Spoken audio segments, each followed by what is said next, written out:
आपने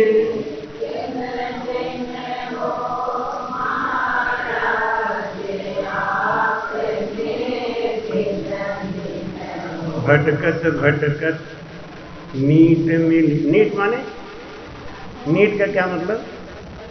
कीमती, बहुत कीमती, सबसे दुर्लभ। भटकत भटकत नीट मिल्यो है, मानव तन अवतारा। इसको अवतार क्यों कहते हैं? अवतार तो हमने आज तक यही सुना ना, विष्णु भगवान अवतार लेते हैं, राम का, कृष्ण का, परशुराम का, बुद्ध का।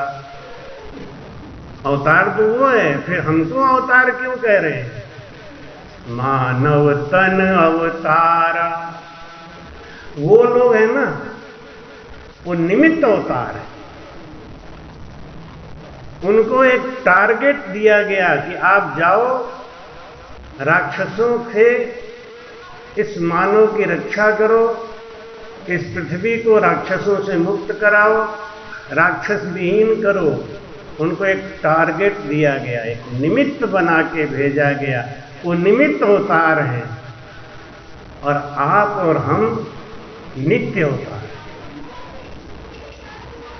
मानव तन अवतारा, ये नित्य अवतार है। रामकृष्ण को मोक्ष जाने का अधिकार नहीं। जितने भी अवतार हैं, देवता हैं, उनको मोक्ष जाने का अधिकार नहीं। इसीलिए सुर नर देव सकल सो वंचे। क्यों इस तन को पाना चाहते हैं? क्योंकि इस जीव ब्रह्म को आनंद ब्रह्म में जाने का अधिकार है। कोई नहीं जा सकता। आनंद ब्रह्म में कोई देवता जाना चाहे नहीं जा सकता। ब्रह्मा क्यों तरसते हैं कि मानव तन मिल जाए? इसलिए मानव तन मिलेगा तो हम भजन करके मोक्ष जा सकते हैं, आवागमन से मुक्त हो सकते हैं। वशिष्ठ मुनि पे आए राम बूझो तत सोई, जीव मोक्ष किम जाए ताई गत कहिए नहीं। जन सुखिया वशिष्ठ कही रामचंद्र सुन कान, इला पिंगला सुखमणा ब्रह्म मिलन योग्या। इला, पिंगला और सुखमणा, ये तीनों जब एक होके उस ब्रह्म पद की तरफ आगे बढ़ते हैं शब्द के साथ। अब देखो, शब्द हो, इला, पिंगला और सुखमणा हो, शब्द के साथ इला, पिंगला, सुखमणा क्या है? यह है हाथी। और शब्द क्या है? हाथी का दांत। किला को तोड़ना हो तो हाथी के दांत से किला टूटता है, लेकिन शक्ति हाथी की होती है। ऐसे ही 10वें द्वार का जो किला है, 10वें द्वार को जो तोड़ना है, वो भगत जोग साजन सब तपस्या, सुर गुण निरगुण धोई, सब ही असत सत्य है नाही, कहाँ लग किण कहूं कोई। बोलो राम। ये जप करो, तप करो, तीर्थ करो, व्रत करो, माला जपो, कुछ भी करो, ये 10वें द्वार की खिड़की खोल नहीं सकते। इसके लिए सबसे जरूरी चीज है शब्द गुरु का। और गुरु कैसा? उसके गुरु में अगर शब्द रहा होगा तो आपको मिलेगा, उसके गुरु में शब्द नहीं है। जैसे दूध को जमाने के लिए क्या चाहिए? जामन। तो जामन किसके घर से लाओगे? जिसके घर में दही होगा। नहीं, जिसके घर में दही नहीं है उसके घर में जाके जामन मांगोगे तो क्या देगा? अगर आपने ऐसे गुरु बना लिए हैं जिनके गुरु के पास जामन नहीं, उनके गुरु के पास जामन नहीं, आपको कहां से मिलेगा? गुरु के पास होगा तभी तो देगा, नहीं तो क्या करेगा वो? जप में, तप में, तीर्थ में, व्रत में, माला जपने में, इन्हीं सब में लगा देगा। समय पास हो जाएगा लेकिन मिले न दूजी बारा, ये नर्तन फिर मिलेगा क्या? इसलिए सावधान हो जाओ, सतर्क हो जाओ। हम तो सबको कहते हैं, बड़े बड़े संतों की सभा में भी बोलते हैं, हमको कोई ऐसा रास्ता बता दो जो इस रास्ते से बढ़िया हो और अच्छा हो, हम आज ही छोड़ के आपके संग चलेंगे, क्योंकि हमें मालूम है नर्तन बार बार नहीं मिलेगा। आप सिद्ध तो करो, बताओ तो सही कि राम नाम के साधन से ऊंचा कोई साधन है? सांसों सांस सुमिरन से बड़ा कोई साधन है? अगर नहीं है तो हमारे संग आ जाओ। सत्संगत में नित नित जाति सुनती ज्ञान गंभीर, सत्संगत में नित नित जाति सुनती ज्ञान धीर राम जी सुनती चोट अचानक लगा हमारे, चोट अचानक लगा हमारे, दिया कलेजा चीर रे, मत पूछो हाल हमारा, मरे लगा सबद रे, मत पूछो हाल हमारा, मरे लगा सबद रो, मेरे लगा सबद रो तीर रे, मरे लगा सबद रो तीर रे, मत पूछो हाल हमारा, मरे लगा सबद रो तीर रे, मत पूछो हाल हमारा, मारे लगा सबद रोती। दर्द हुआ मेरे दिल के भीतर, नैना टपके राम जी, नैना टपके, रोम रोम थर्रावन लागा, रोम रोम थर्रावन लागा, भरे न मनवा धीर रे, मत पूछो हाल हमारा, मरे लगा सबद को तीर रे, मत पूछो हाल हमारा, मरे लगा सबद रोती, मरे लगा सबद रोती रे, मरे लगा सबद रोती रे, मत पूछो हाल हमारा, मरे लगा सबद रोती रे, मत पूछो हाल हमारा, मरे लगा सबद रोती। बैल बिचारे हार गए, मेरी समझ न पाई पीर, बैल बिचारे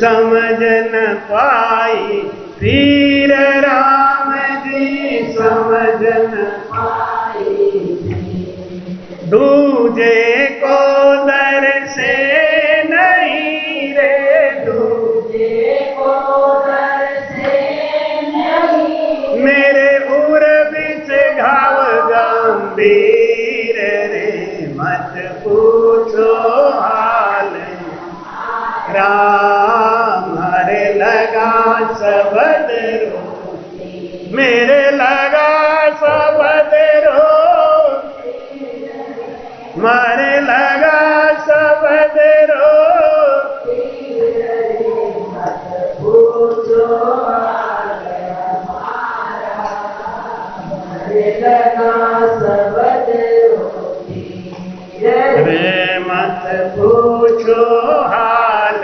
हमारा, हमारे गुरु मिलिया रविदास जी, मारी खोली सुख मन सीर।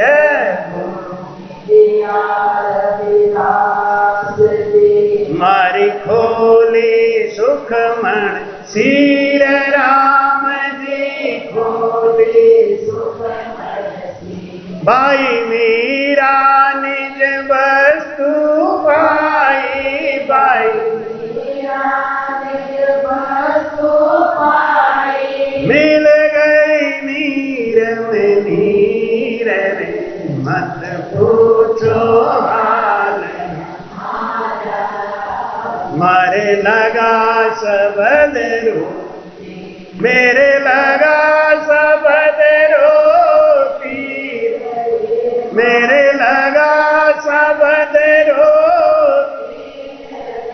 मत पूछो हाल हमारा, मारे लगा सबद रोती, मारे लगा सबद रोती, मारे लगा सबद रोती।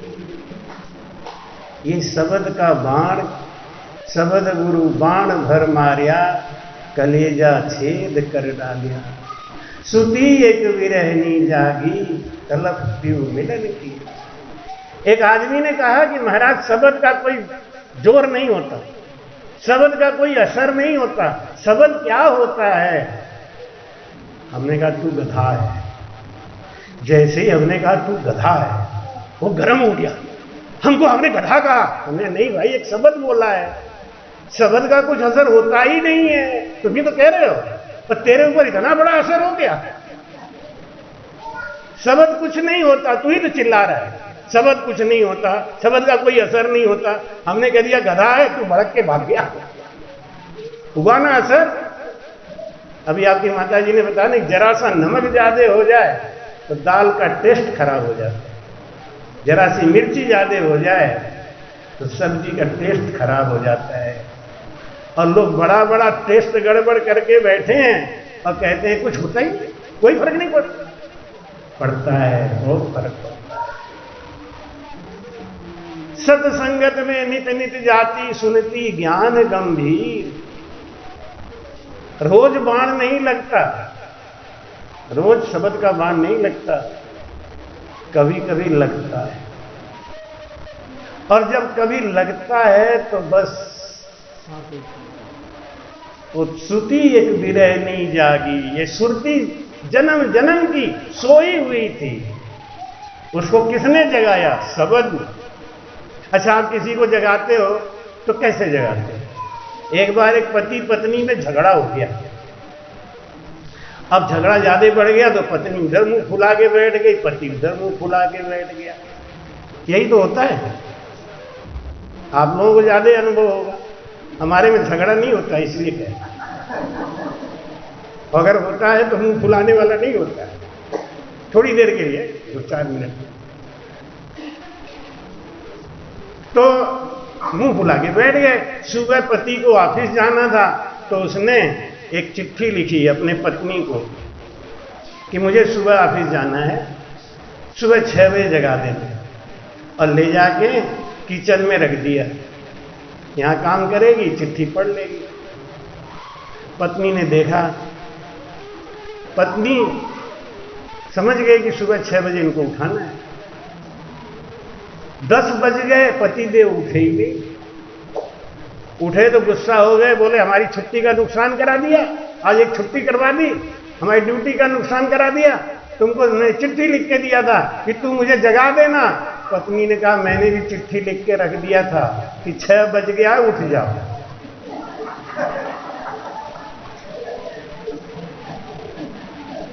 शब्द नहीं बोला तो आदमी उठा नहीं। शब्द का प्रभाव होता है कि नहीं होता है? अगर इतना बोल देती सुबह 6 बज गए उठ जाओ तो ड्यूटी मिल गई होती, लेकिन लिखा पढ़ी से कुछ नहीं होता। लिख के जगा दिया और लिख के बता दिया। बताओ, ऐसे ही महाराज कहते हैं कि जप तप करनी जोग सुन, भजन समो नहीं को, और प्रेम सम सुख राम कहे, नाम भजन नहीं। आज आपकी माता जी ने बहुत ही सुंदर विषय लेके और बहुत ही सरल तरीके से समझाई। इतना समझा रही थी मेरा तो अंदर ही अंदर ध्यान लग गया, मैं तो अंदर ही अंदर मस्त हो गया। मैं भूल गया मुझे भी बोलना है। जब बाद में इन्होंने कहा महाराज जी बैठे हैं तो मुझे ध्यान है मैं भी बैठा हूं तो मुझे बोलना पड़ेगा। क्या बात बता रही थी कि हमारे पास जो नाम धन का खजाना है उसकी रक्षा चोरों से करना है। और चोर कौन है? काम क्रोध लोभ मोह अहंकार, ये चोर है। महाराज कहते हैं सिंह सु गज स्वान सु सेतु, बिल्ली को देख मुसंबर ध्यायो, वासंग वाज सुनी गरुणा डर, पयाले को बैठत पार न लायु, ग्वाले को देख नहीं सिंह ठाड़ो, जागृत गांव जहां चोर न जावे, नाम प्रताप कहे सुख देव जी, वाज सुने सोई अघ भगावे, वाज तन मन धन सब अर्पण कीजे, भजन कीजे, वाज राम राम भजन कीजे, सतगुरु मैं भी कह जाऊं, सतगुरु मैं भी कह जाऊं, पर धन आऊं भाज, हरि वारी आया हो हंस, वारी वारी आया हो संत बड़ा जी महाराज, संत बड़ा जी महाराज, वारी वारी आया हो काज, वारी आया हो। मीराबाई भी यही बात समझाती है, माता जी ने भी वही बात बताई कि आपके अंदर जो राम नाम का खजाना गुरु महाराज ने दिया है उसके लुटेरे बहुत हैं, लूटने वाले बहुत हैं, काम क्रोध ये अंदर बैठे हैं ना, ये सुरती को घेर के बैठे हैं कि तेरे पास तक ये खजाना पहुंचने नहीं दूंगा। राम नाम का जो धन है गुरु जी ने जो दिया है वो धन अंदर में बैठने नहीं दूंगा। तब ये क्या करता है मालूम है? ये इधर उधर भागता है, जप में तप में तीर्थ में व्रत में, सोचता है कि इधर से हो जाएगा। ये कौन भगाता है मालूम है? ये मन भगाता है। क्यों भगाता है? क्योंकि आप एकांत में बैठ के भजन ना कर सको। आपके अंदर जो खजाना आया है वो ऐसे ही लुट जाए, बस तीर्थ करने में, व्रत करने में, दान करने में, यज्ञ करने में शरीर बूढ़ा हो जाएगा। अब बूढ़ा हो गया तब मन कहेगा अब कर लो भजन, जा करो। कैसे करेगा? सब थका दो दिया। लेकिन जिसके अंदर ये बात उतर गई, जिसके अंदर ये बात पहुंच गई,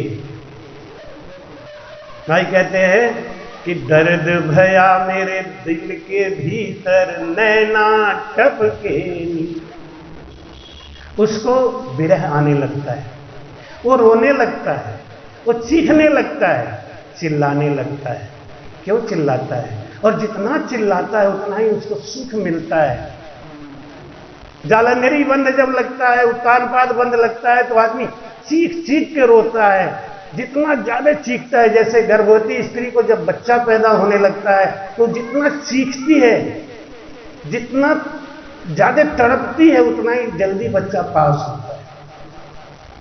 लेकिन वही बात है, परण्योरी नार तिहारी बाता जाने, काई जाने नार कवारी बाता, लागा लागा बाण मारे सबन गुरा की, घायल जाने ये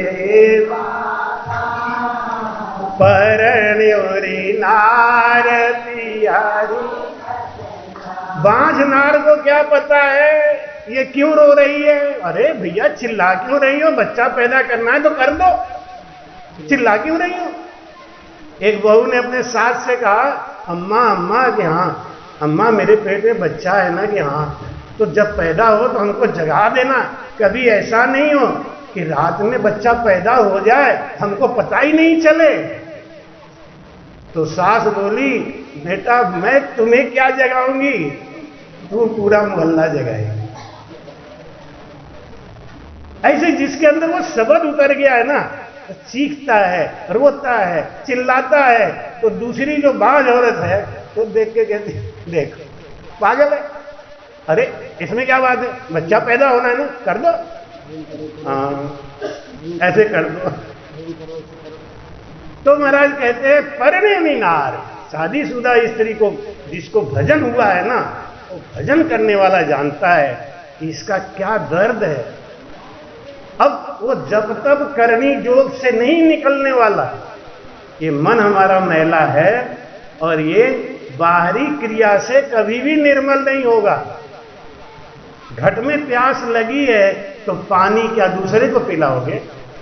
प्याऊ लगा दो, प्याऊ लगाओगे पुण्य मिलेगा, पानी पिलाओगे पुण्य मिलेगा, लेकिन आप तो प्यासे ही रहोगे। दूसरे का पुण्य बटोर के क्या करेंगे? कहते खूब उपकार करो जी भर के, पहले अपना सोचो। जैसे यहां पे सेवा चल रही है, अब बाई लोग सेवा में लगी हैं, खाना बनाना खिलाना। मैं हर जगह जाता रहता हूं, देखता रहता हूं ना, क्योंकि 10-5 बाइयां तो हमारे ही सेवा में लगी रहती हैं, क्योंकि सबको पता है मैं हलवाई के हाथ का खाता नहीं, टेंट के बर्तन का खाता नहीं, तो बाइयां हमारी सेवा में लगी रहती हैं ना। अगर वो सेवा ही करते रहे और हमारा प्रसाद नहीं खाए या बचा हुआ नहीं खाए तो कितने दिन सेवा करेंगे? 2 दिन के बाद बुखार आ जाएगा और तो पड़ जाएंगे। खूब सेवा करो, लेकिन पहले अपनी सोचो। ऐसे ही महाराज कहते हैं संसार में खूब उपकार करो, खूब उपकार करो, पहले अपना सोचो। दूसरे को तो ज्ञान खूब दो, अपने भजन मत करो, तो क्या होगा? जम दरवाजे पे जाएगा पकड़ा। यहां तो कुछ नहीं होगा, यहां तो वाह वाह वाह वाह हुआ।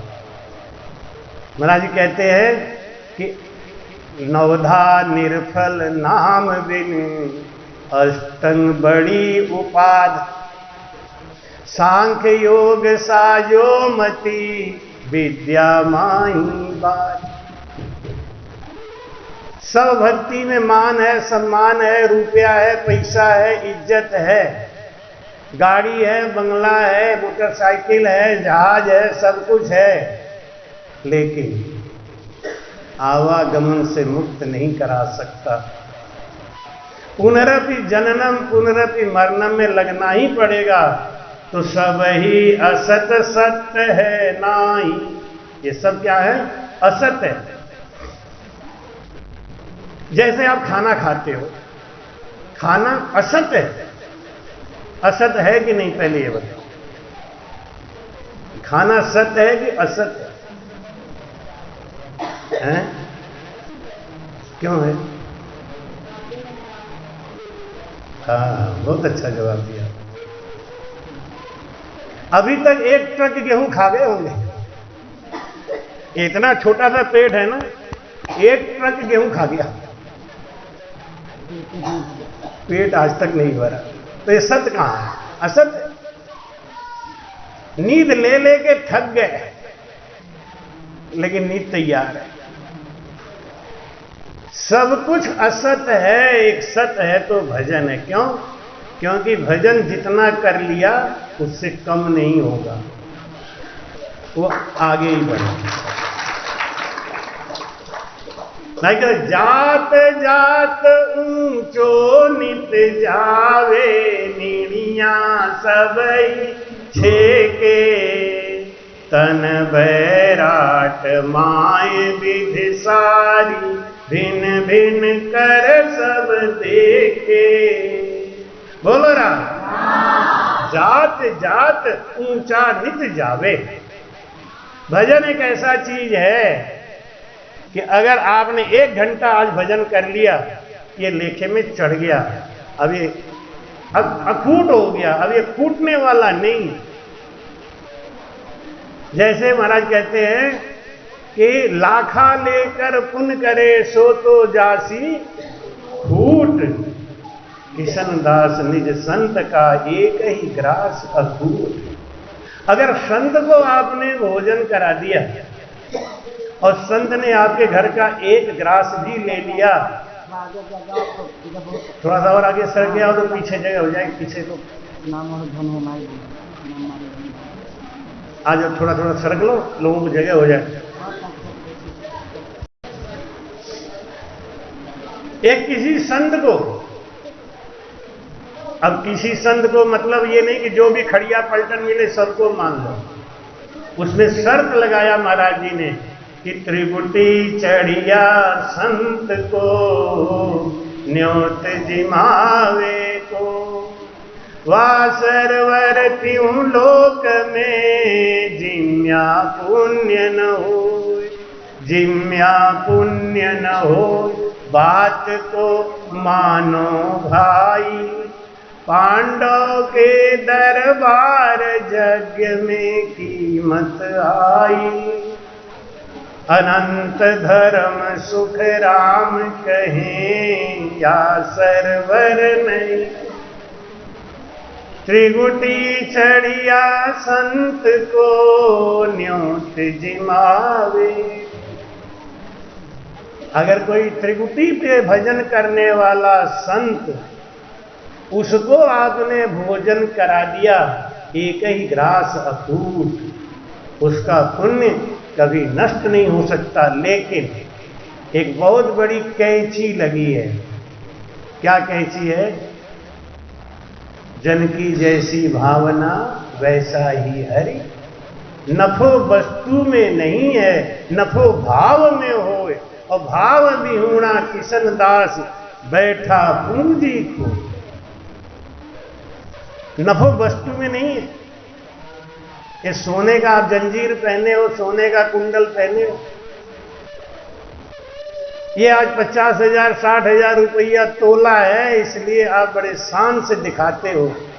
अगर यही 50 रुपया किलो हो जाए तो अलमारी में रखोगे? है? सोना तो वही है। क्या घट गया? भाव घट गया। संत वही है, आप वही हो।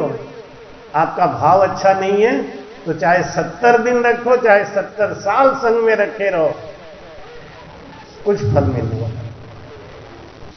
नफो वस्तु में नहीं, नफो भाव में। और भाव तो आपके पास, भाव वस्तु में नहीं है। सोना कभी कहता है कि मेरा कीमत बढ़ा दो कि घटा दो? कहता है? दूसरे लोग भाव तय करते हैं। भाव तय करने वाले अलग होते हैं। आपने काशी से बुला लिया, आपका प्रेम था, प्रभु की इच्छा थी, गुरु महाराज की कृपा थी, हम आगे। अब आपको फल कौन देगा? परमात्मा। आपका भाव, आपका भाव देगा। पांडव के दरबार यज्ञ में कीमत आई। पांडवों ने जब राजसु यज्ञ किया,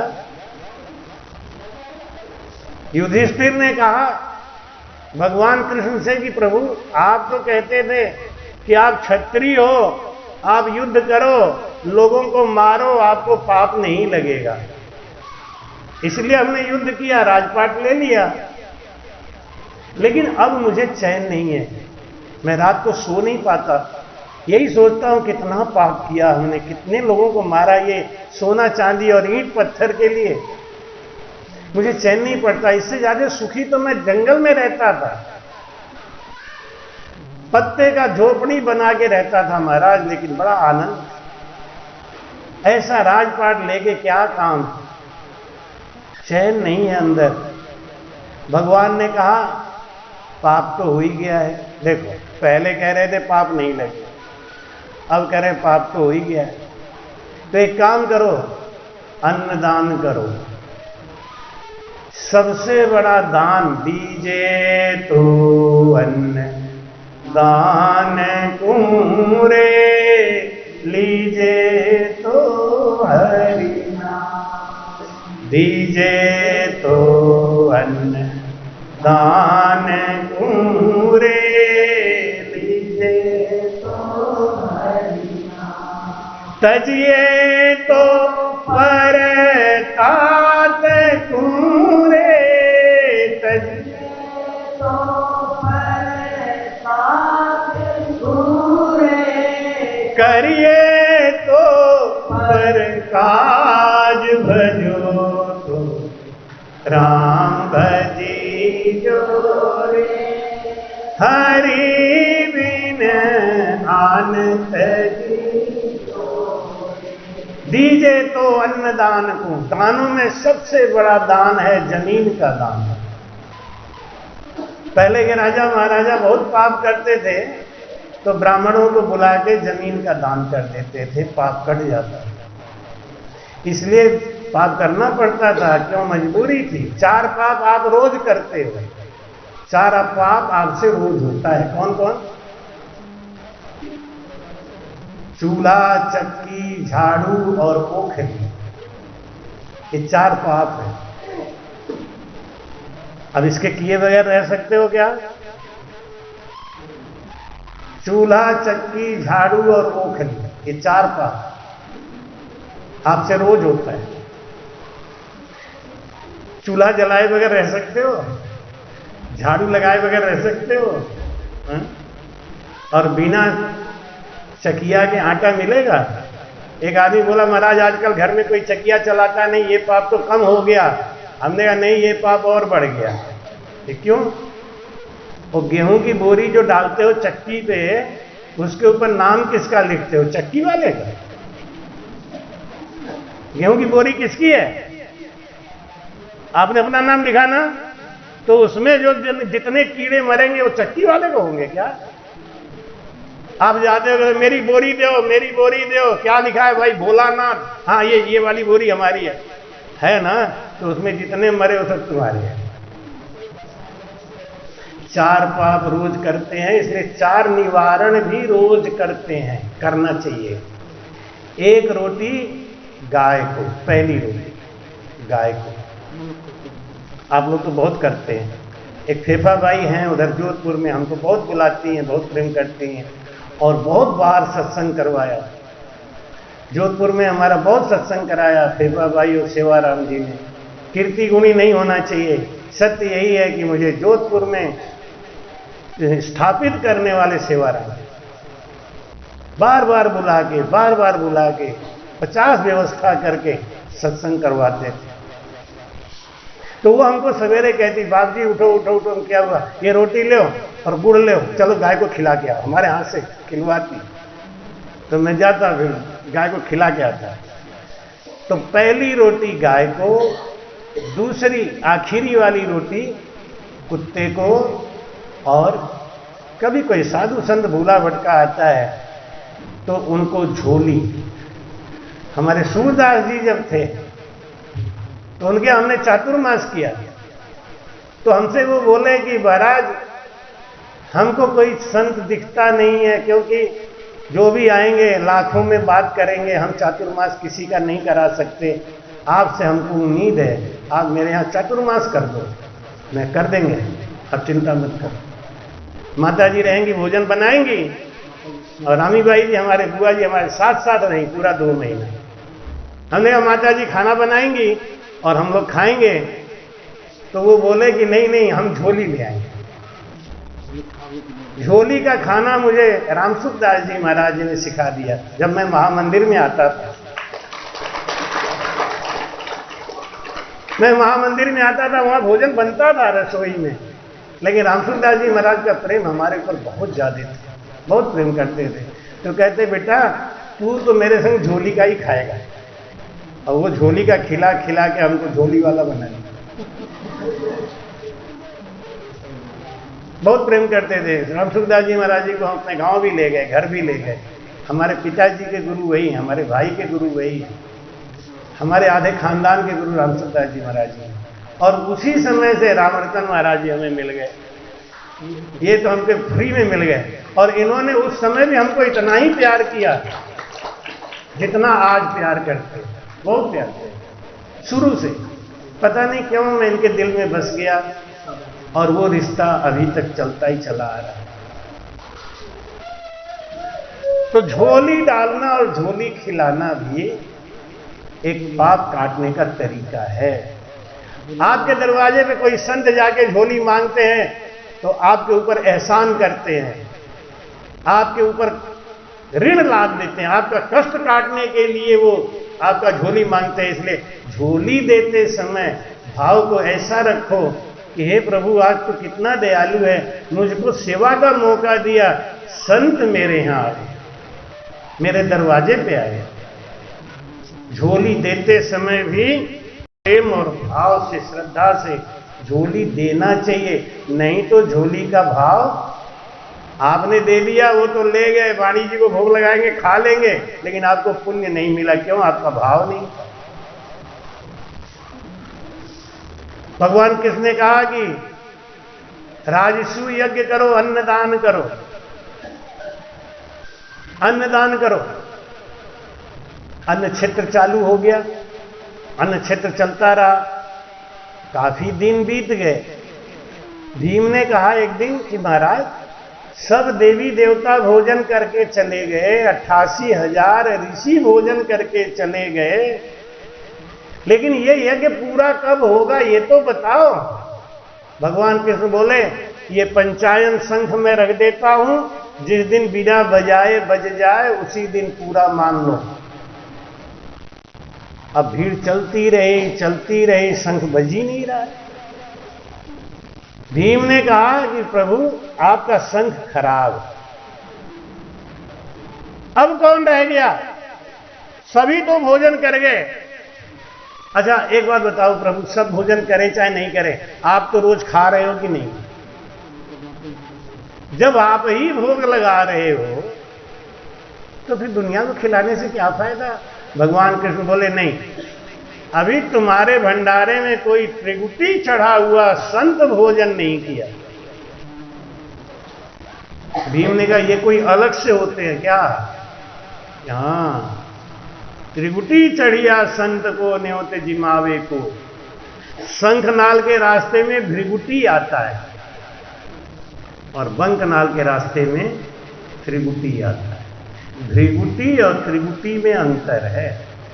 हम लोग भृगुटी को ही त्रिगुटी समझ लेते हैं। भृगुटी मतलब इन दोनों भावों के बीच में ये भृगुटी है, और इसके 1 इंच अंदर वो त्रिगुटी है, जहां पे सुखमणा किला पिंगला से मिलती है, जहां से सुखमणा को शब्द घसीट के लेके जाता है, खींच के लेके जाता है। एक बात आपको बताऊं, भजन में 3 स्थिति होती है, हठ योग, सहज योग, राजयोग।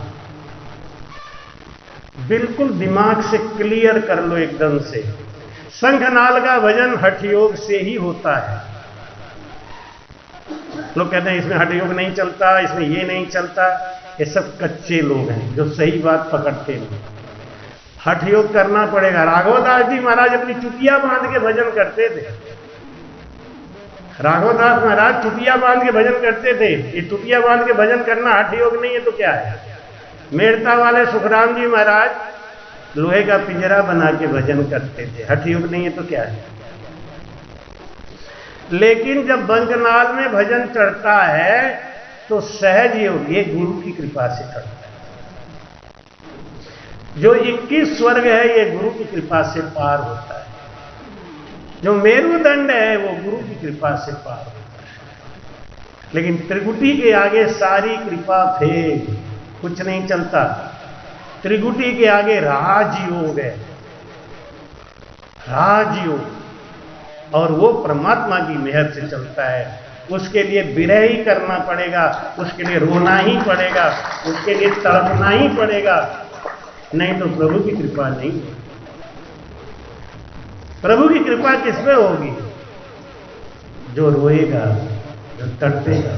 दरिया हरि कृपा करी, बिरहा दई पठार, ता बिरहा ने संत को सोता लिया जगा। ये बिरह के जो आंसू गिरते हैं ना, जितना आंसू गिरते हैं, कहते हैं दादू जी महाराज अंत समय में इतना रोते थे कि कटोरा भर जाता था आंसुओं से। लेकिन अब वो वाली बात कौन जाने, किसको समझाया।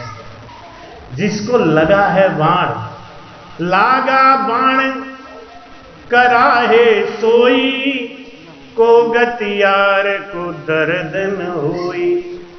जिनके उर उपजी नहीं भाई, से क्या जाने पीर परा।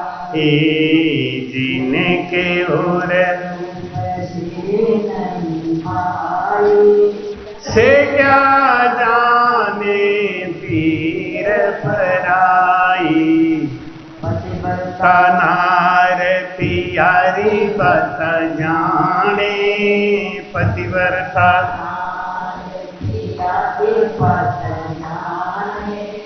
व्यभिचारिण मिल कहाँ बखाने। व्यभिचारिण मिल कहाँ बखाने। जिनके उर उपजी नहीं से क्या जाने पीर पराई। जाने पीर की सीरा, व्यावर जाने पीर की सीरा। बांझनार क्या लखे शरीरा, बांझनार क्या लखे शरीरा।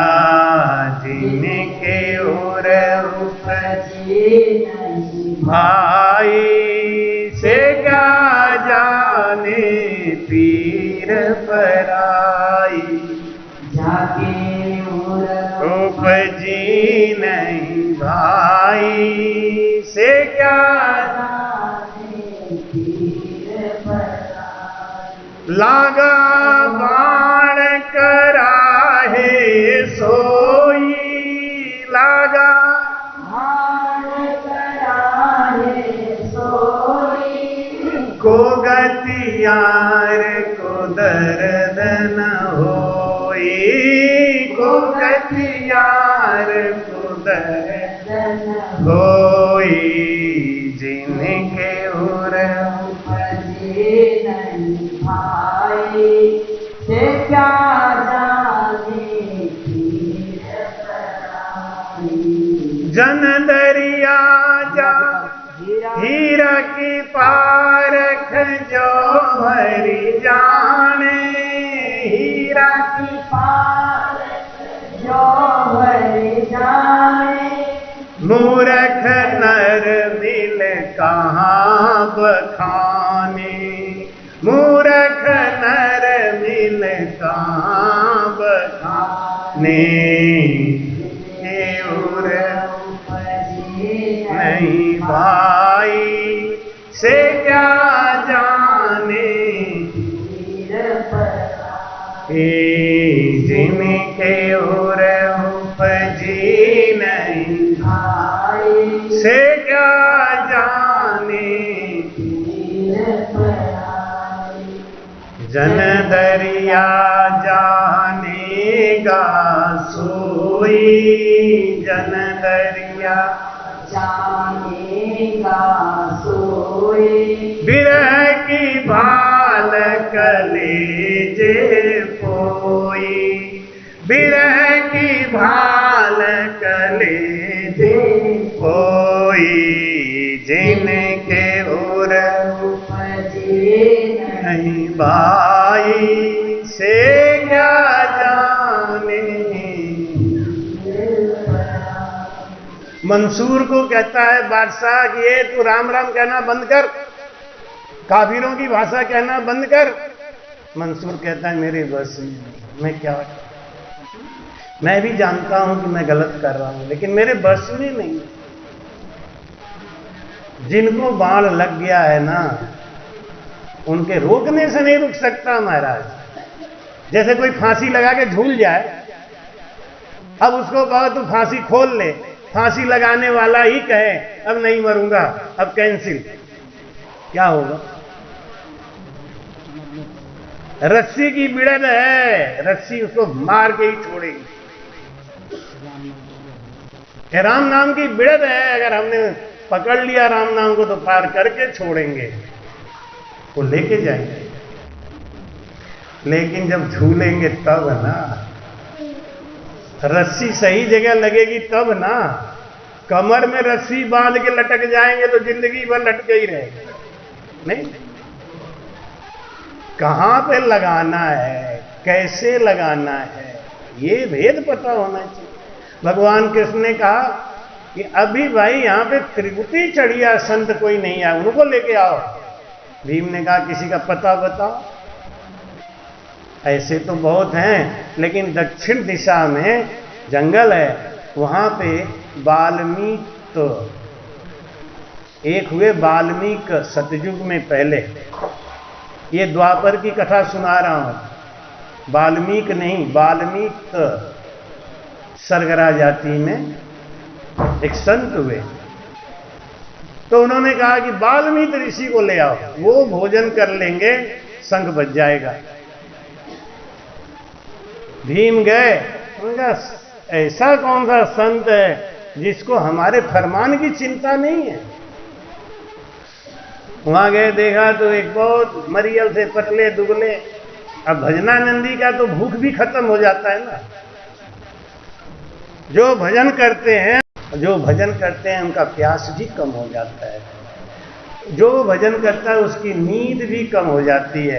ये सब कवर कैसे करते हैं, पूरा कहां से करते हैं? शब्द से। शब्द की ऊर्जा इतनी ज्यादा होती है कि उनको ज्यादा नींद की आवश्यकता ही नहीं होती। थोड़ा सा भी आंख बंद किया तो चार्ज हो जाता है। और जब भजन हम करते हैं ना, तो हम परमात्मा के नजदीक रहते हैं, फुल चार्ज होते हैं। बैटरी चार्ज करने के लिए आपको बिजली का तार लगाना पड़ता है ना, बैटरी चार्ज होती है। ऐसे ही जब हम परमात्मा से तार जोड़ लेते हैं ना, तो हम चार्ज होने लगते हैं, फिर हमको भूख प्यास नहीं लगती। सदगुरु सुखराम जी महाराज ने 18 वर्ष तक 1.25 मन जौ का सत्तू खाए, तो क्या करते रहे?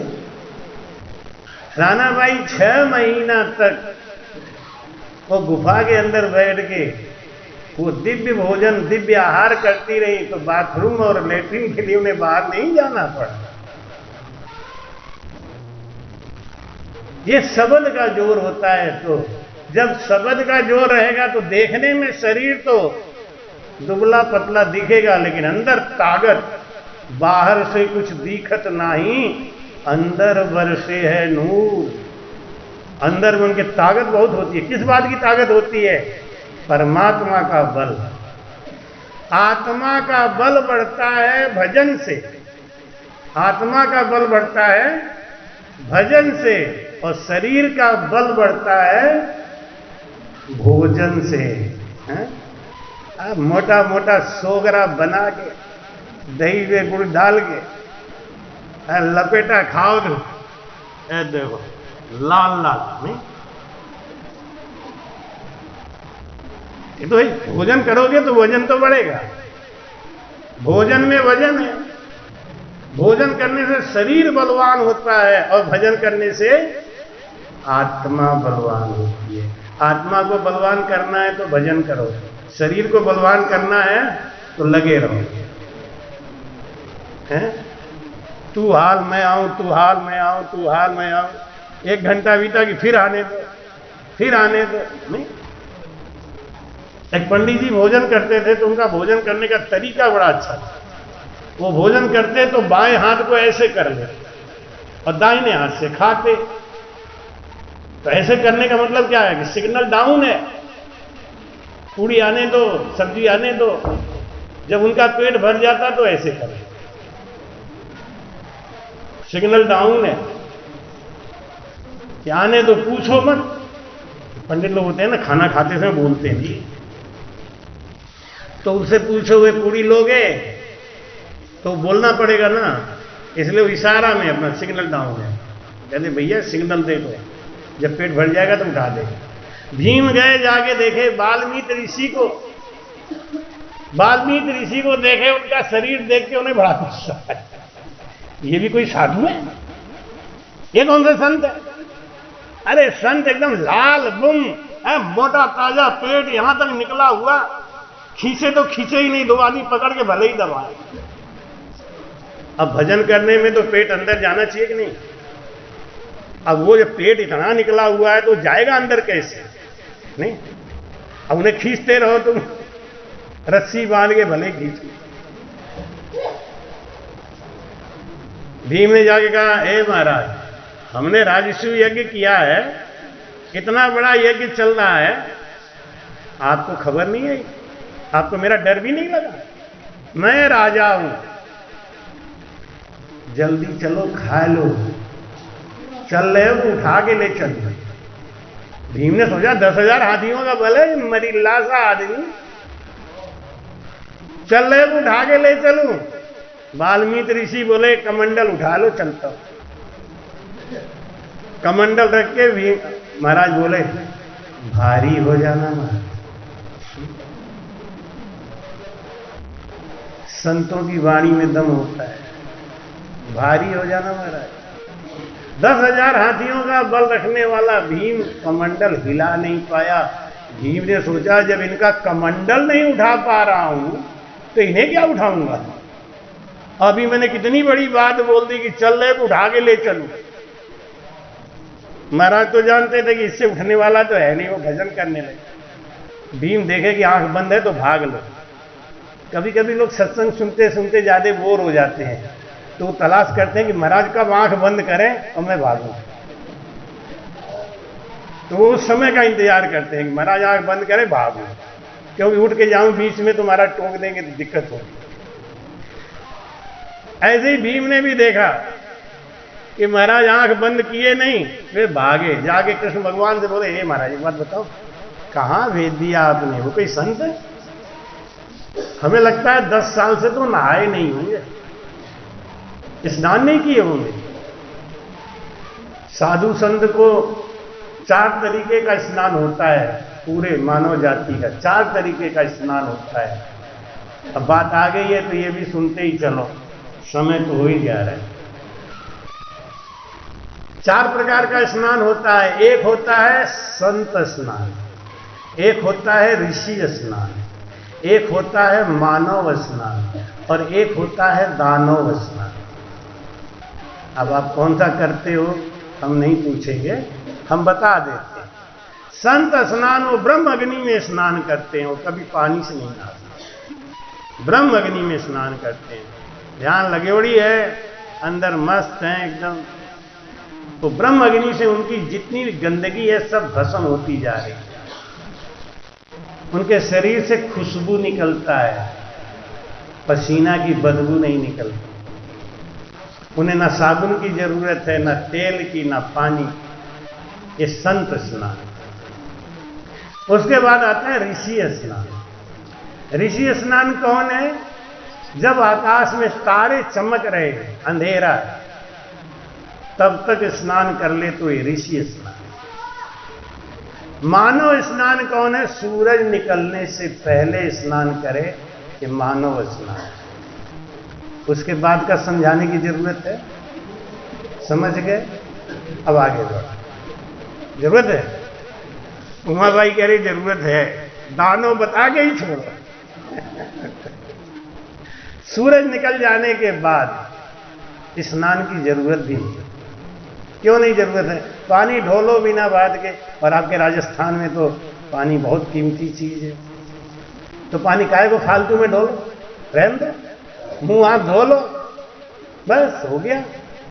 और डिओड्रेंट आता है, क्या आता है, उसे फुर फुर मार लो, बस खत्म कर, कल नहाएंगे। क्यों ऐसा क्यों होता है? स्नान करने की एक कला होती है, और सही स्नान करने वाला कभी रोगी नहीं होता। आप स्नान करने का भेद सीख जाओ। सूरज निकलने से पहले अगर आप स्नान करते हो तो आपकी सारी शरीर की गर्मी बाहर निकल जाती है, पानी के संग घुल जाती है।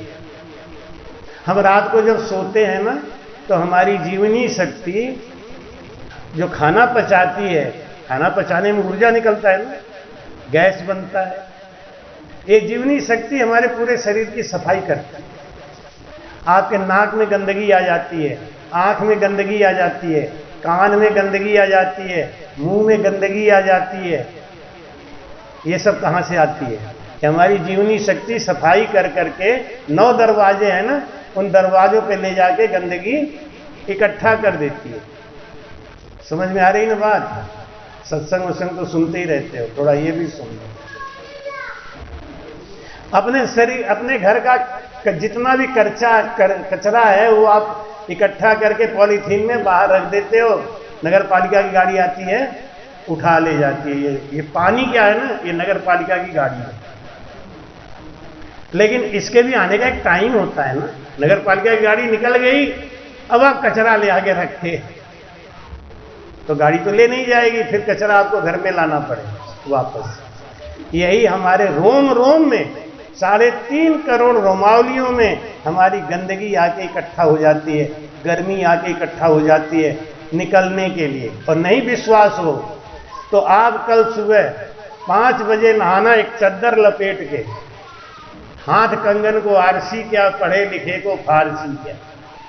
प्रैक्टिकल कल कर लो, अगर बात झूठ निकले तो आके हमको बताना। चादर लपेट लो और चादर लपेट के नहाओ, खूब नहाओ। जब चादर खोलोगे ना, ऐसा लगेगा जैसे गरम गरम भाप निकल रहा है, सारा गर्मी उस चादर में चली जाती है। वो हमारे शरीर की सारी गर्मी, आप प्रैक्टिकल करके कल ही देख लेना, फिर आगे हमको बताना कि बात सही है। वो कपड़ा गर्म हो जाता है, इतना आपके अंदर गर्मी है।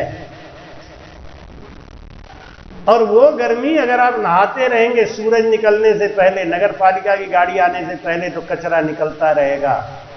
अगर सूरज निकलने के बाद नहाएंगे तो क्या होगा? कचरा वापस शरीर ले लेता है, फिर खींच लेता है।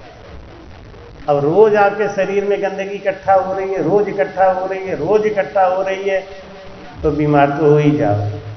फिर चिल्लाओगे, गए महाराज ये क्या हो, क्यों हो गया? ये तो आपके अपने करनी, करछी सोई भुगत सी। अगर आप बीमार पड़ रहे हैं तो अपने कर्मों से, और ठीक होंगे तो अपने। भीम ने कहा कि महाराज कहां भेज दिया, वो 10 साल से तो नहाए नहीं होंगे। भीम को क्या पता कि वो ब्रह्म अग्नि में रोज नहाते हैं, 8 पर 64 घड़ी नहाते हैं। मुस्कुरा के कृष्ण जी बोले, मन में सोचे कि अपनी गलती तो बता नहीं रहा है कि कमंडल नहीं उठा पाया, और जाते जाते संत को इतनी अहंकारी भाषा बोल दिया। साधु रिश्ते तो हैं, लेकिन सबसे नहीं रिश्ते। साधु रिश्ते भाव से, प्रेम से। प्रेम से साधु को कैसे भी बांध लो आप।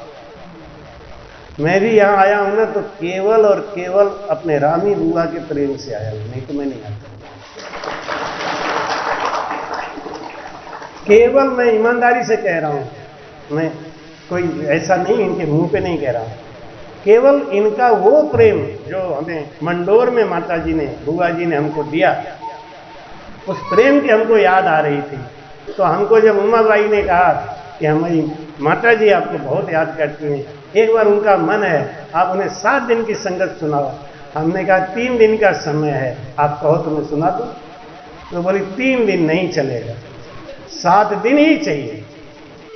7 दिन चाहिए तो अभी नहीं करूंगा, अब आप थोड़ा सा इसको आगे सरकाओ। तो ये टाइम तय किया गया। क्यों? कितनी व्यस्तता है ये मैं आपको नहीं बता सकता, लेकिन मेरे पास एक एक मिनट एक एक घंटे का हिसाब तय है। अगर एक चीज छूटता है तो कई चीज बिगड़ते हैं। 9 तारीख को सुबह हमको 11 बजे गाड़ी पकड़ना ही है। अगर ऐसा नहीं करेंगे तो 10 तारीख को एक बहुत बड़ा कार्यक्रम हमारा छूट जाएगा और वो लोग हम ही को पकड़े बैठे, जाना ही पड़ेगा। इतनी व्यस्तता होने के बाद में भी गोरावड़ आने के लिए मैं मजबूर हुआ। क्यों? भाव, प्रेम। ऐसा लगता है कि मेरी मां मुझे बुलाए, ईमानदारी से। और मैं बुआ जी के पास जब भी जाता हूं, इनके सर पे हाथ रखता हूं तो मुझे यही लगता है कि मेरी मां के समान है, मेरी मां है। मेरी मां भी अंत समय जब मरने लगी तो हमसे आशीर्वाद लेती थी। क्या यही कहती, संत जी मुझे आशीर्वाद दे दो। अरे तू मेरी मां है ना रे, तुझे क्या मैं आशीर्वाद दूंगा? तू हमको आशीर्वाद दे के जा कि मैं तुझे बहुत दे चुकी हूं, अब मौका है तू मुझे दे। साधु भूखा भाव का, धन का भूखा ना। भगवान कृष्ण ने कहा कि भाई संत तो वही आएंगे, वही भोजन करेंगे, तभी शंख बजेगा। अब कैसे आएंगे ये आप जानो। द्रौपदी समझ गई। द्रौपदी बोली महाराज मैं जाऊं क्या? भीम बोले हाँ हाँ जाओ जाओ, रथ सजा दो, सेना सजा दो, सखियों को सजा दो, लेके जाओ सबको। द्रौपदी बोली चढ़ाई करने जा रहे हैं कि मारपीट करने जा रहे हैं? संत के पास जा रहा हूं भीख मांगने। अगर वो संत आके भोजन नहीं करेंगे हमारा भंडारा सफल नहीं होगा। जिंदगी भर लुटाते रहो तुम, वो आके खा लेंगे, हमारा भंडारा सफल हो जाएगा। दान देने वाला बड़ा होता है कि दान लेने वाला बड़ा होता है? हैं? लेने वाला बड़ा होता है। देने वाला तो पहले से ही काम आ सकते है कि महाराज को इतना दो, बाद में इतना मिल जाए। लेने वाले को देखो, लेने के बाद आपका इतना बढ़ा देता है। अभी मैं जगन्नाथपुरी सत्संग करने जा रहा हूं तो क्या हुआ कि उसमें हमने 100 आदमी के लिए भवन लिया था। फिर बाद में फोन करके मैंने 125 करवा लिया। बहुत भीड़ जा रही थी। अब सबको मना करते करते करते करते भी 150 हो गए। अब वो भवन वाला नाराज हो रहा है। हमने कहा भाई अब तो किसी को नहीं ला रहा हूं, 150 से संख्या नहीं बढ़ाऊंगा।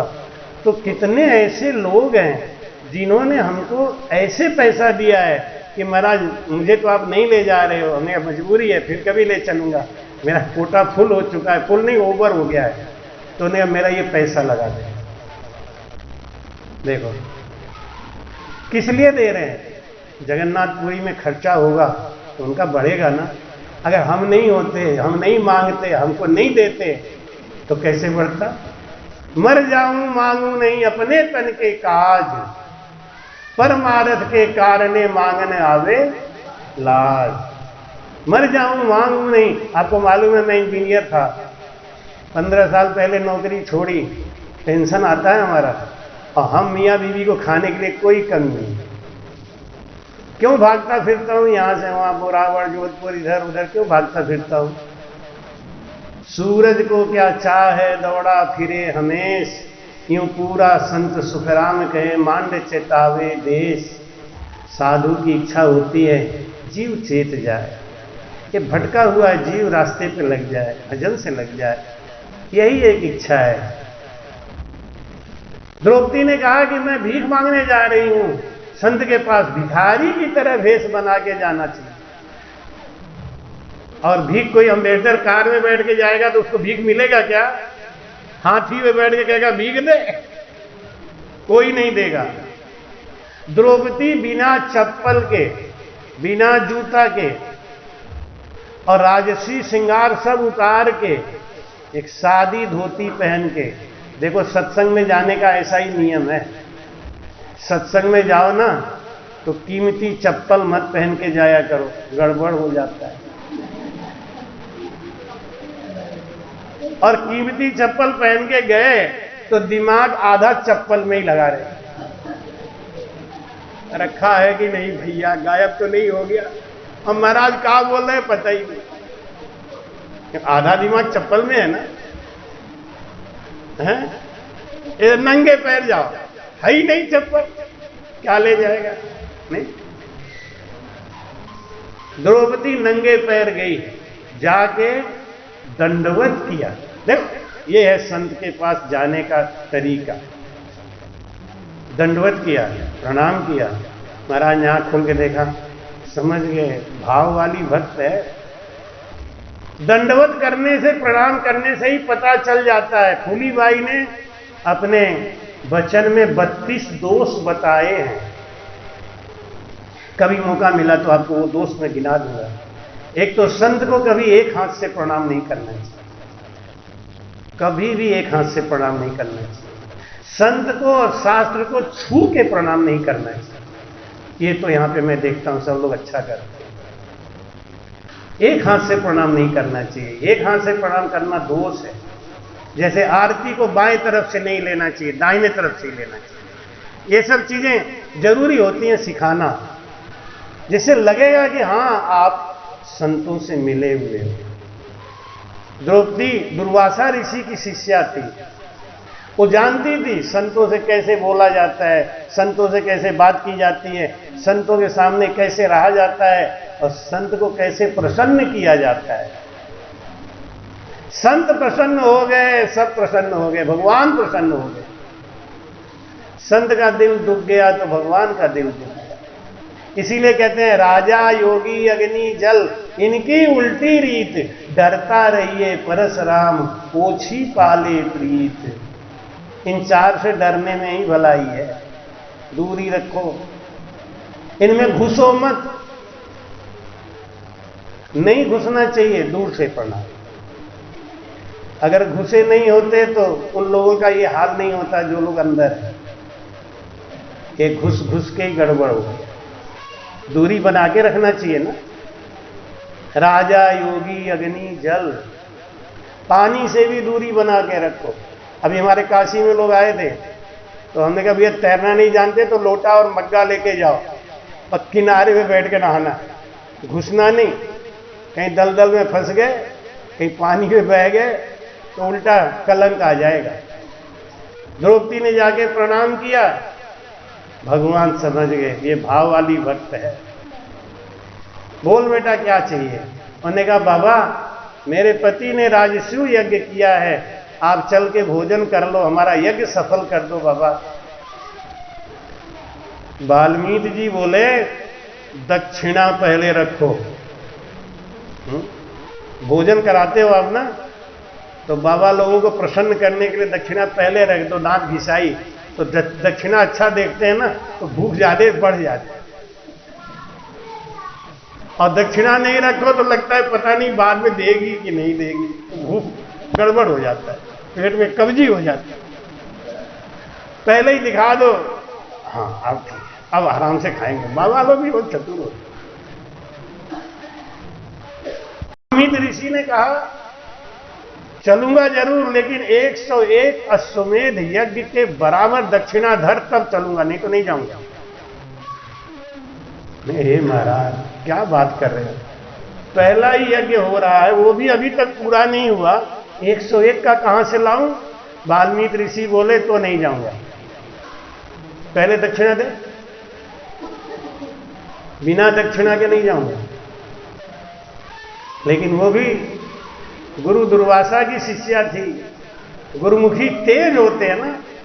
वो बोली कि गुरु महाराज, मैंने अपने गुरु महाराज के मुख से एक बात सुनी है कि संत मिलन को चालिए जेता धरिए पान, पैंड पैंड अश्वमेध यज्ञ फले जो मन का भान। संत मिलन को चालिए तज माया अभिमान, और जेता पग आगे धरे कोटिक यज्ञ समान। बोलो राम। द्रौपदी ने कहा कि अगर ये वचन सत्य है तो आप पारखी हो, आप मेरे भाव को जानते हो, मेरे भाव को देख लीजिए आप। मैं अपने महल से चल के यहां तक आई हूं, अगर मेरे अंदर अभिमान नहीं हो, मेरे अंदर स्वाभिमान नहीं हो, हमारे अंदर भिक्षा लेने की इच्छा हो और आपको परमात्मा स्वरूप मान के मैं आपके पास आई हूं, ये सारी शर्तें अगर हम पूरी कर रहे हैं तो एक एक पैर का, एक एक अश्वमेध यज्ञ के बराबर फल बनता है। अब गिनती गिन लो, 101 आपको चाहिए ले लो, बाकी का वापस करो, झोली में डाल दो। ये होता है ज्ञानी से ज्ञानी मिले करे ज्ञान की, और मूर्ख से मूर्ख मिले तो क्या घूसा के। ज्ञानी से ज्ञानी मिले करे ज्ञान की बात, दोनों ज्ञानी मिल गए। वाल्मीकि ऋषि ने कहा उठाओ कमंडल, बोले धीरे से हल्का हो जाना मेरा। नामे तो भारी कहो हल्को कहो सुरा, परीक्षित सिमरो 7 दिन खट दिली पे जाम। कमंडल उठाया, द्रौपदी ने आगे आगे चल दी, कमंडल उठा के पीछे पीछे वाल्मीकि ऋषि चल दिए। भीम ने देखा ये कमंडल वही है कि बदल दिया बाबा ने। देखो बाबा भी बड़े अजीब है, बाई के लिए दूसरा कमंडल, हमारे लिए दूसरा कमंडल। हमसे तो उठाई नहीं तो बाई कैसे उठा ली, लेकिन पास में आया तो कमंडल देख के पहचान गए, कमंडल तो वही है, फिर हमसे क्यों नहीं उठा। भगवान के मुस्कुराने लगे। उन्होंने कहा भैया तू भाव की बात समझेगा ही नहीं, मोटा दिमाग का है ना, लड़ाई फड़ाई ये सब समझे, भाव कहां से समझे। भगवान ने कहा आओ प्रभु। वाल्मीकि ऋषि ने कहा कि प्रभु आप यहां खड़े हो, आपके खाने से शंख क्यों नहीं बजा। 5 पांडव जो सत्धारी थे, सताधारी थे, उनके खाने से शंख क्यों नहीं बजा। 5 पांडव छठा नारायण, ये सब रोज भोजन करते थे लेकिन शंख नहीं बजा, क्योंकि ये भजनानंदी नहीं थे, इनके पास केवल ज्ञान नहीं था। भगवान कृष्ण बोले प्रभु उत्तर देने की जरूरत है क्या, आप जानते नहीं हो, हैं? आप निमित्त अवतार नहीं हो, हम निमित्त अवतार हैं, आप नित्य अवतार हो। नित्य अवतार के भोजन करने से फल मिलेगा, भगवान के खाने से फल नहीं मिलने वाला। द्रौपदी ने ले जाके भोजन बनाया बहुत बढ़िया, और ले जाके वाल्मीकि के सामने रख दी। तो सोने का बड़ा सा थाल, छोटी छोटी कटोरी, 56 प्रकार का भोग, उसी में किसी में खीर, किसी में रबड़ी, किसी में चटनी, किसी में मलाई, किसी में सब्जी, किसी में रायता, किसी में दाल और पूरी। वाल्मीकि ऋषि ने लिया, सब पूरी मसल दिया, उसी में रायता, उसी में सब्जी, उसी में खीर, उसी में सब डाल दिया। वाल्मीकि ऋषि के खाते का ढंग देख के द्रौपदी बोली थक, नाश कर दिया, हमारे केसर डाल के खीर बनाया। अरे अलग अलग खाते तो स्वाद आता, लेकिन क्या करें, ये बाबा लोग होते हैं ना, इनको खाने का शऊर नहीं। हम भी कहीं जाते हैं ना तो सीखते हैं भैया खाने का शऊर गड़बड़ ना हो जाए, नहीं तो लोगों का भाव गिर जाएगा। तो लोकल आदमी कोई बिठा, जैसे आप राजस्थान में आते हैं तो रामचंद्र जी को अपने पास बिठा लेते हैं कि पहले तुम खा के बताओ कैसे खाया जाएगा। लापसी में चावल मिलाएंगे कि चावल में दाल मिलाएंगे, हमें क्या पता। इनको देख लेता हूं, हम भी मिला लेते हैं वैसे नकल से। कम से कम खिलाने वाले का भाव तो ठीक रहे, हम उल्टा सीधा खा लिए, खिलाने वाले का भाव गिर गया तो फल चला जाएगा ना। तो संग तो बजा, लेकिन भीम बोले देखो देखो देखो देखो, ए देखो, मैं पहले ही कह रहा था संग खराब है, बजा कि अब कैसा बजा। देखो ये कोई बजने का तरीका है, कर रहा है, ये कोई बज रहा है।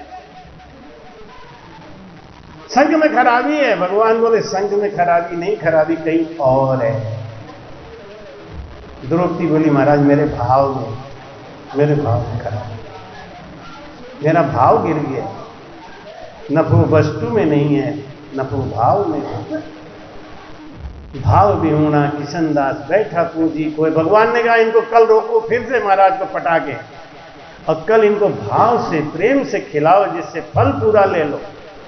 और जब भगवान कृष्ण के कहने से माता द्रौपदी ने उनको रोका प्रेम से, तो दूसरे दिन अच्छा सा भोजन बनाया और जब खिलाया तो धुधु धुधु धुधु धुधु करके शंख बज गया।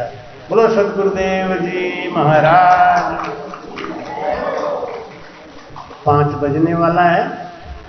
बस बात का सार बता दूं कि भगत जोग साजन सब तपस्या, सुर गुण निर्गुण दोई।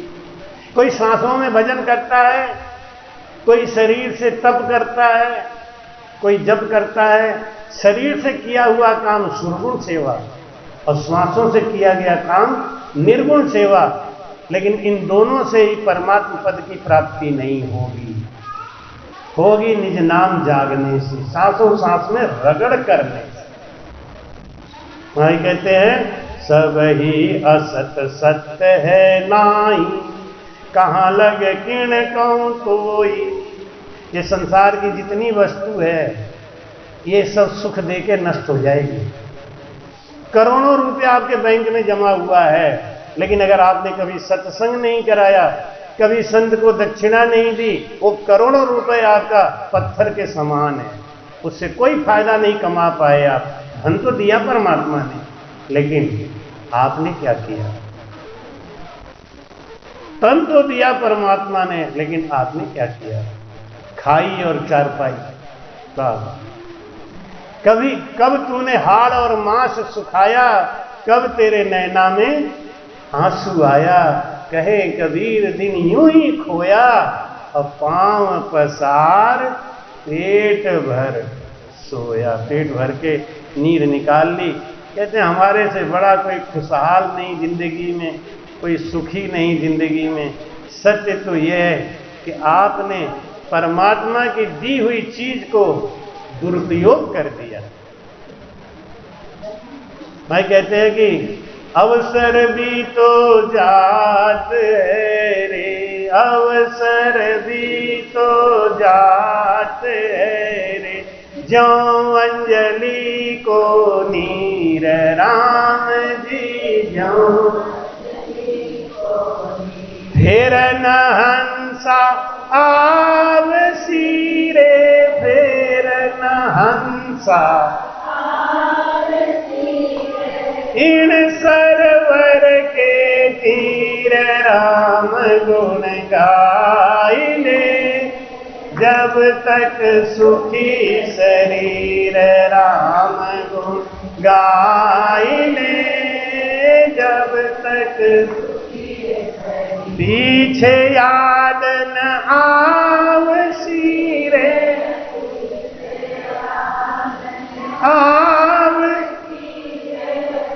पीर राम गुण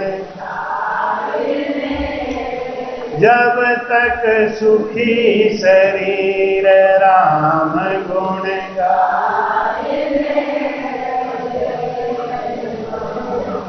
बोलो राम। ये सारी सत्संग YouTube पे आपको कल फिर सुनने को मिलेगा। ये दोबारा कल आपको मिलेगा सुबह 8 बजे। यही सत्संग लोड होगा और फिर आएगा। YouTube पे मेरा चैनल है केवल्य राम ज्ञान काशी के नाम से। अपना अपना मोबाइल खोल लो, सब्सक्राइब कर लो। अगर नहीं निकलता है तो केवल नाम बोल दो, अनुभव दास जी का सत्संग। इतना बोलते ही खुल जाएगा। सब्सक्राइब कर लो। सब्सक्राइब करके रोज हमेशा कहीं कहीं तो लाइव चलता है। जैसे 14 दिसंबर से लगातार 28 दिसंबर तक अपना सत्संग लाइव चलेगा। और केवल अनुभव दास जी का सत्संग। इतना बोलोगे स्पीकर पे हमारा चैनल खुल जाएगा। उसको सब्सक्राइब कर लेना। आपको रोज नया नया संगत, ऐसा दिव्य ज्ञान सुनने को मिलेगा। आपका ये जो सत्संग हो रहा है 3 दिन का हो गया, 3 दिन और है। 2 दिन की संगत यूट्यूब पे चल रही है लगातार, आप देख सकते हैं, सुन सकते हैं। सब्सक्राइब कर लेंगे, हमेशा सुनते रहेंगे। ये महाराज का ज्ञान, ये दिव्य ज्ञान आपके पास आता रहेगा। 3 दिन का समय बीत गया। 5 मिनट भजन करें, 5 मिनट भजन के बाद आरती करेंगे, आरती के बाद प्रसाद लेके जाएंगे। कल फिर बैठेंगे 2 बजे से 5 बजे तक, 3 घंटे का समय है। हमारे बीच में और भी संत आने वाले हैं, ब्यावर से लालदास जी भी आने वाले हैं, तो संगत अच्छी होने वाली है। 8 तारीख को छोटा मोटा जागरण कर लेंगे। 9 तारीख को संगत नहीं करेंगे। 9 तारीख को केवल गुरु महिमा ब्रह्म स्तुति करके, उत्सव आरती करके यहाँ से 10 बजे प्रस्थान करेंगे, क्योंकि 11 बजे हमारी गाड़ी है। 10 बजे हमको यहाँ से निकलना ही पड़ेगा। इसलिए 9 तारीख का गणना तो केवल 7 दिन पूरा करने के लिए होगा। बाकी 8 तारीख तक, यानी आज 5 हो गया, 6, 7, 8, 3 दिन की संगत पूरी मिलेगी। थोड़ा जागरण भी मिलेगा। जरूर आते रहिए, ज्ञान को सुनते रहिए। हाँ, 9 तो है सुबह में, 10 बजे तक विश्राम देना पड़ेगा ना, बस। सदगुरु सुखराम जी महाराज ने धन्य हो, धन्य हो। 5 मिनट बैठ के भजन करें। आरती तैयार है, आरती करके प्रसाद लेके ही जाएंगे। मेरा कृपया चैनल को सब्सक्राइब करना ना भूलें। राम राम।